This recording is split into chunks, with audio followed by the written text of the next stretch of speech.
Hello and welcome. In today's video I'm going to share with you the 5 best Ark cave tames, and before we get into it, make sure to like and subscribe as it really does help the channel.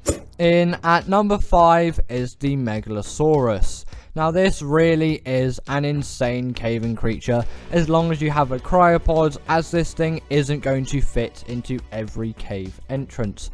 This thing also does actually spawn in caves as well, so it does really make sense why it is a great caving creature.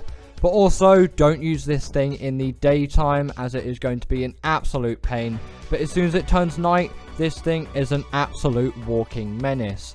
It has an insane amount of melee damage and a reasonable health stat to go along with it.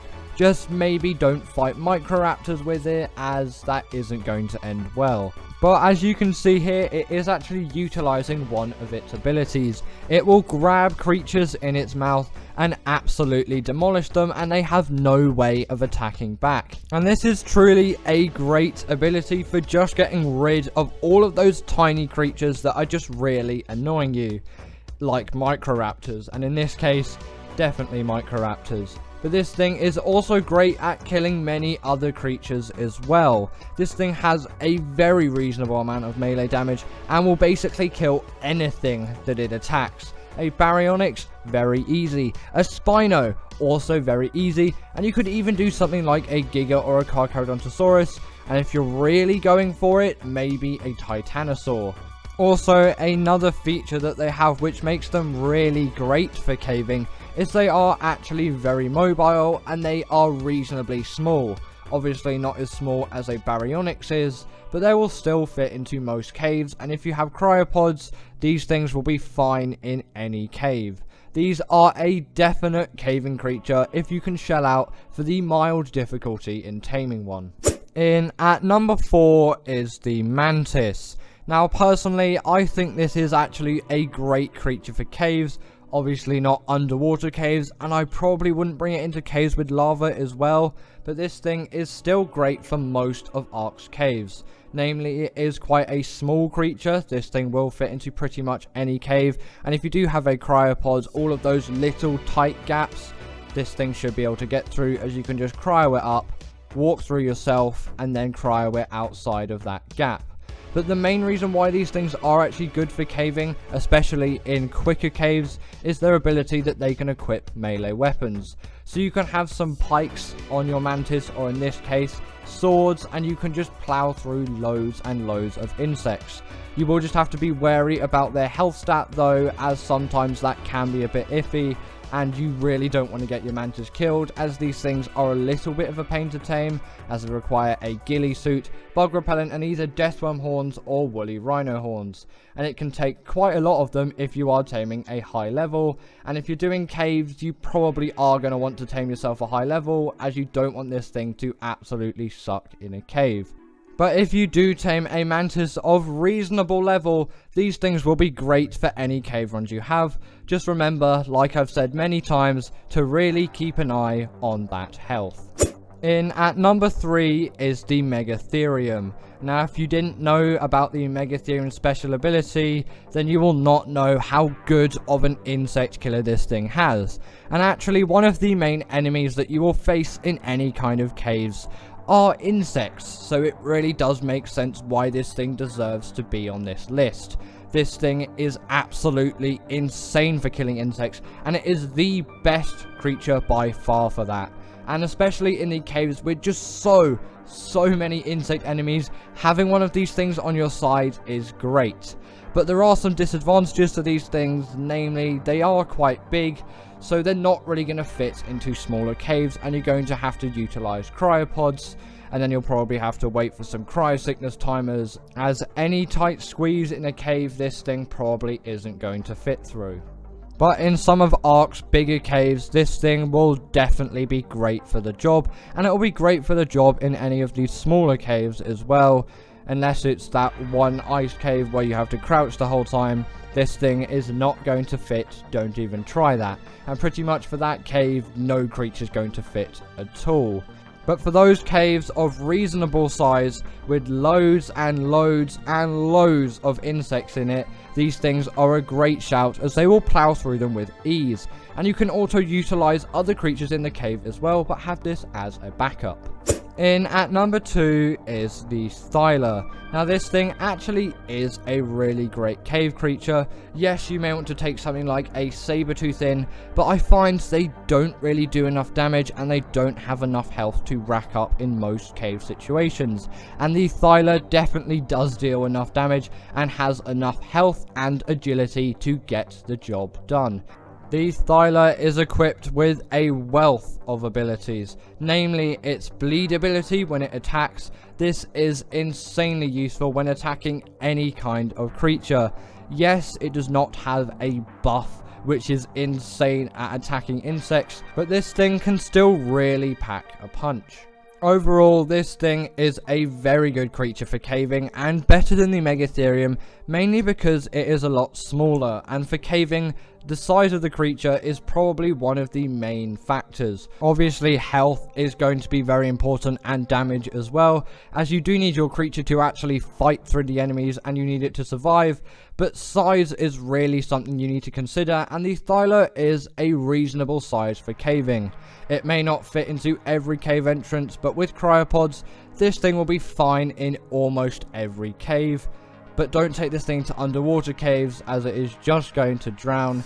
They are actually okay at swimming, so if the cave you're trying to run has a few underwater sections, these things will be fine, but don't take them into the underwater caves. And in at number 1 is the Barionics. Now these things are definitely a favourite of mine, and I personally think every Ark player should tame one of these things, especially if you are doing caving, as that is one of the main reasons to tame this thing. This thing is by far the beast of doing any cave run. Firstly, this thing has a very reasonable melee stat, and it will get you through any cave enemy that you can find. Unless you're going through hordes of insects, the Meggathereum is still going to be the best at that. But also, on top of that, it does have a reasonable health stat as well. This thing is going to survive through any cave run that you go through. And these things have a horde of special abilities on top of that. Now, if you didn't know already, the Barionics has a secret ability underwater. When the Barionics goes underwater and you press C on your keyboard, it will have a spinning ability. This thing works as an attack. It's not going to do any damage, but it is going to stun any creature up to the size of a Megalodon. So this actually makes the Barionics a very viable creature for doing the underwater caves. Yes, a Basilo would be a great shout as well, but if you're on a bit of a budget, I might say, the Barionics is a great shout for doing those underwater caves as well. Also, on top of that, this thing's size is absolutely perfect. This thing fits into almost any cave, apart from that one cave where literally no creature can fit in, and that makes this thing so much more useful, as you do not have to wait for cryo timers, and in most cases you don't even need to use cryopods, so if you do not have access to them yet, the Barionics is a great. And I know many of you are going to say that this isn't a real flyer, the Bloodstalker, but I'm going to start with this thing in at the number 10 spot, as I think it is deserving of this list. As you know, it is a kind of airborne creature, and yes, there are some gliders on this list, so you could say flyers and gliders, and I'm bending the rules slightly. But either way, talking about the Bloodstalker, this is pretty much your best bet on the Gen 1 expansion map. And if you're just playing on Gen 1, then this is like the only creature which you can use to really get around. There are no other options accessible to you, as flyers aren't allowed on that map, and this thing can absolutely zip across the map and is a really great water creature as well, which is actually what I use it for the most, ironically, considering I'm talking about flyers in this video. I don't really use it as much for its, you know, kind of Spider-Man-esque abilities. I mainly use it in the water, but still, it is an insanely great flyer. You could say, yes, I know it's a glider. I'm just going to call it a flyer for the purpose of this video.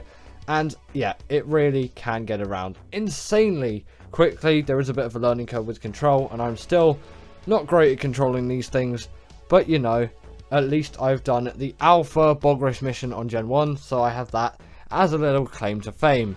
And also, learning these things are great for Gen 1. Again, those missions are going to get you hexagons, so if you learn how to fly one of these things, then those bog spider race missions are going to be really easy.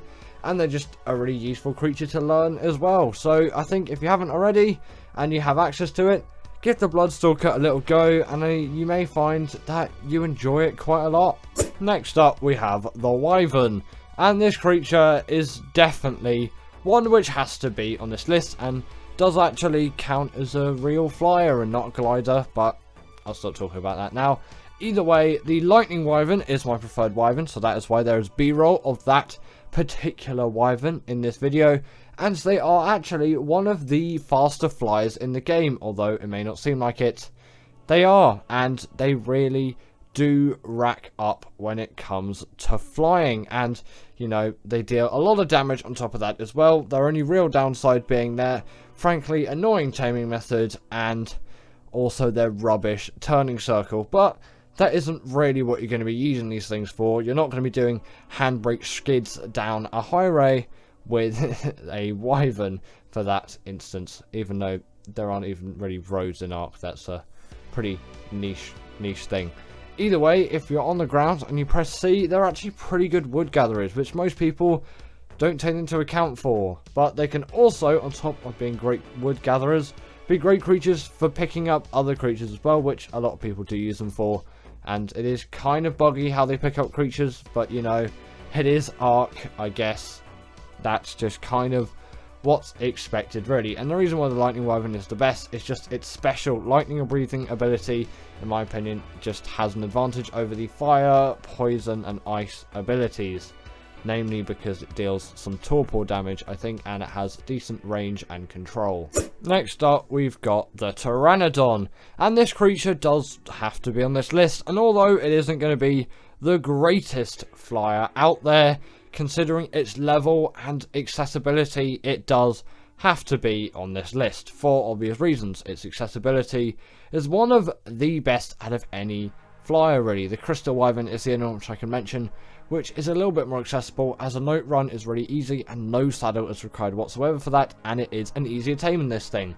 Although the taming for the Pteranodon is ridiculously easy. Club it or a couple of trank darts once bowled, and there you go. A higher or even highest level 150 Pteranodon can be yours as quickly as that. And they're great for PvE players and also for PvP players as well, especially for raids early on in the game, as these things spin attack can be extremely useful for destroying things inside bases such as smithies, and also players and creatures if you're encountering anything like that. But they're also just great creatures for general travel around the Ark map as well. So, you know, they definitely have a huge advantage when it comes to that. And actually, their damage really isn't that bad in any stretch of the imagination. Although, yes, it's not going to be the greatest out there. You're not going to be getting giga kinds of performance out of this thing. They still really do pack a punch, in my opinion, when it comes to terms with damage. So, yeah, they definitely do have a lot of respect with me for that quota, considering how easy they are to tame, and also their speed on top of that as well is just a nice little addition to have. Their only real downsides being their absolutely terrible weight and stamina, but really, what can you expect for a tame this early on into your Ark progress? Next up, we've got the Rock Drake, and yes, another glider, but still, it definitely does need to be on this list, as you know, airborne creature and all of that.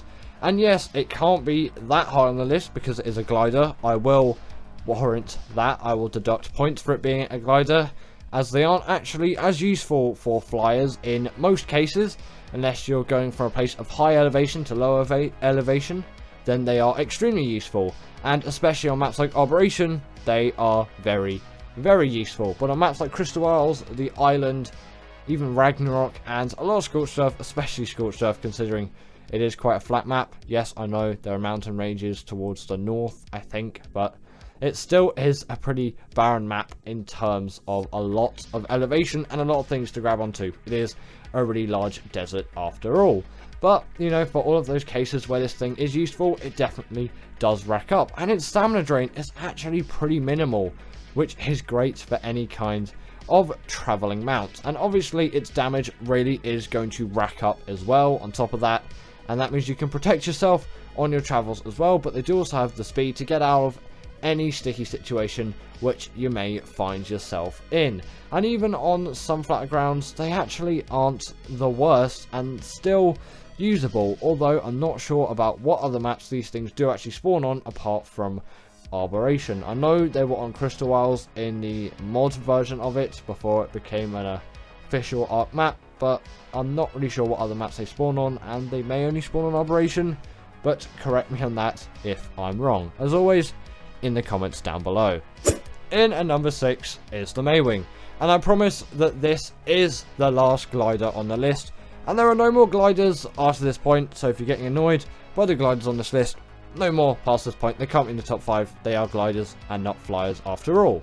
In terms of the Maywing though, this thing has just insane speed.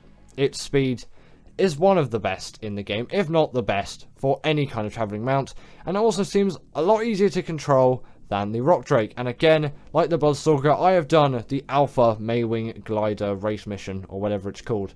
The one on Gen 2, the Maywing race mission, just that one. Yeah, that's my claim to fame for this thing.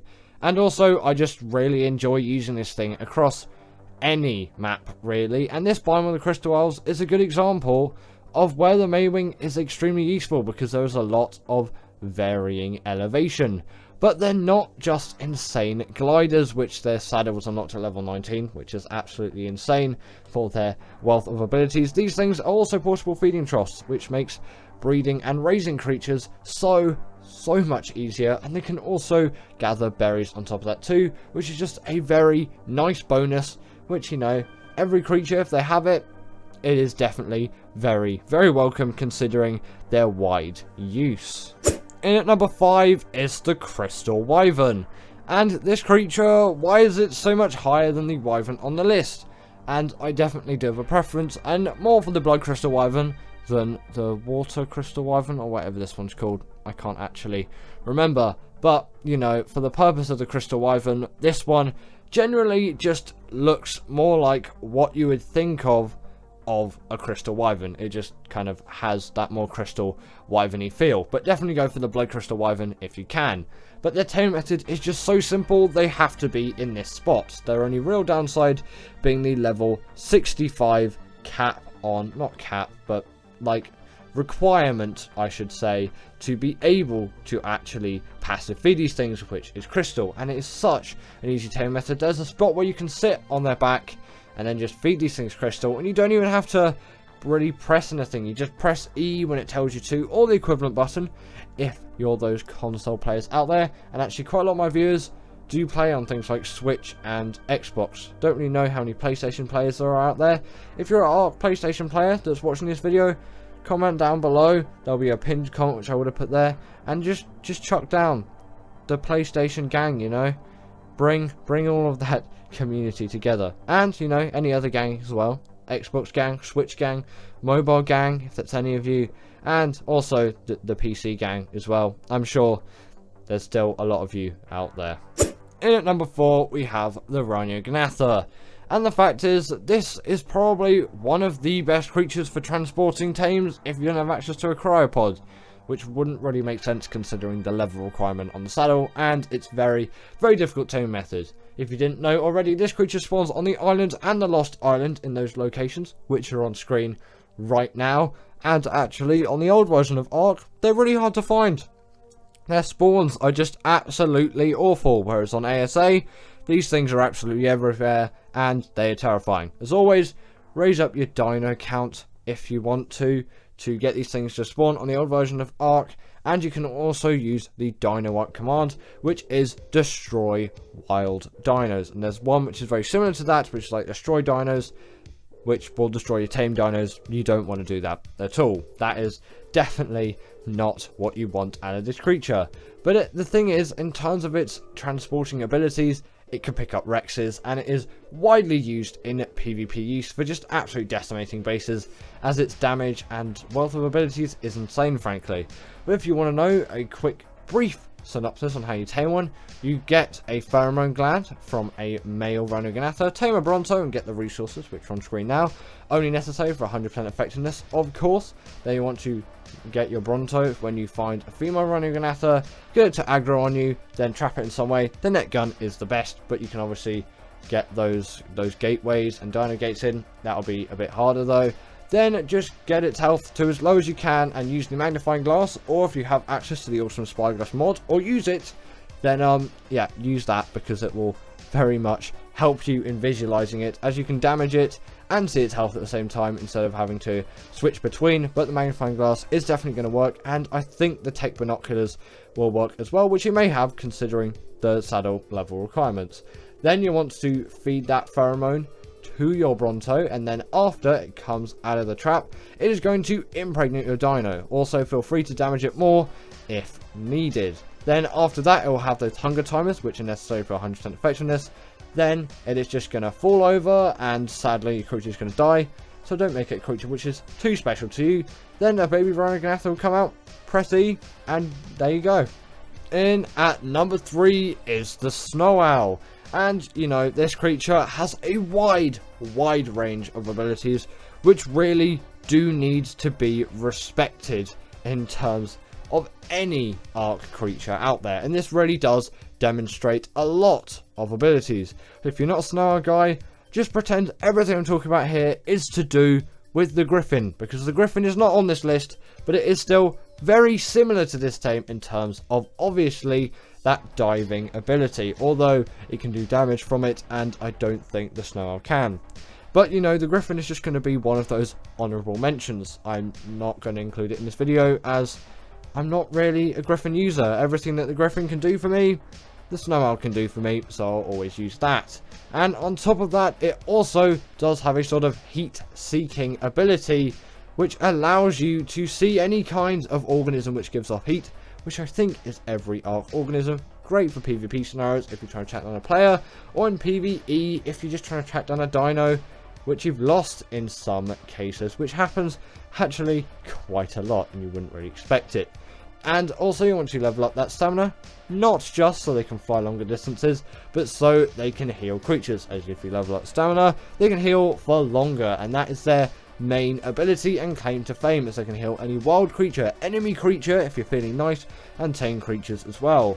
The wild creatures being very useful, as if you're trying to tame a creature, then you can heal it up if it's low on health, or if you've just got its health low by absolutely pumping tranks into that thing, and it will make that tame go significantly smoother for you, and you are not going to regret taming this thing.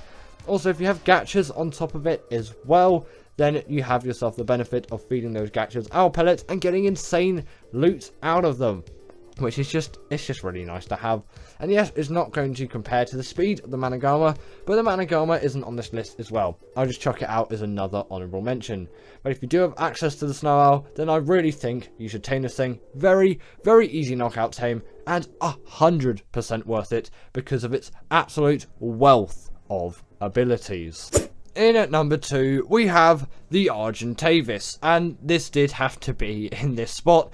It is an absolute insane creature for so many things, namely the fact that it is like the best carrier of metal out there, and no creature can really compete with this thing on that front, as it has insane weight reduction on things like metal, crystal and obsidian.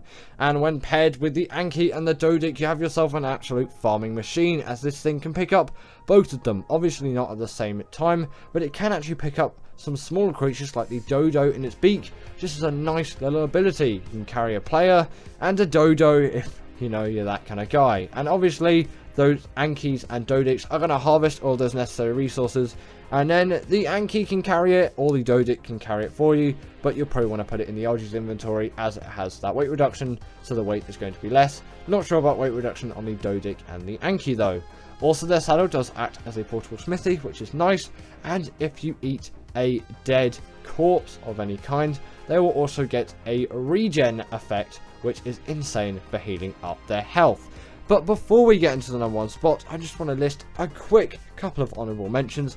I have to mention the Quetzal. That thing is an absolute beast of a flyer, and if you ever find yourself taming one, you're probably going to be very happy with it, although it does have quite a slow speed. Then also the griffin has to be here for obvious reasons. Put the Managama here as well, because you know it's widely used. And with that, we'll get into the number 1 spot. And in at number 1, we have the Desmodus. And this thing has to be in this spot, in my opinion. It is just such a useful creature. It needs to be here. It has to be. But instead of me just ranting on about this having to be in the number 1 slot, what does it do? Well, firstly, it does have the glide ability like the snarl, which I love to have in a flyer, and it's something which I think if the RG had, be really cool, actually, and I would enjoy that. But mainly their sanguine elixir is what makes these things great, as it is an absolute cheat for taming. 30% of that tame is already been done for you with a click of a button. They can also farm blood bags as well, making them really great for taming other ones, as you don't need to spend ages farming loads and loads of blood bags.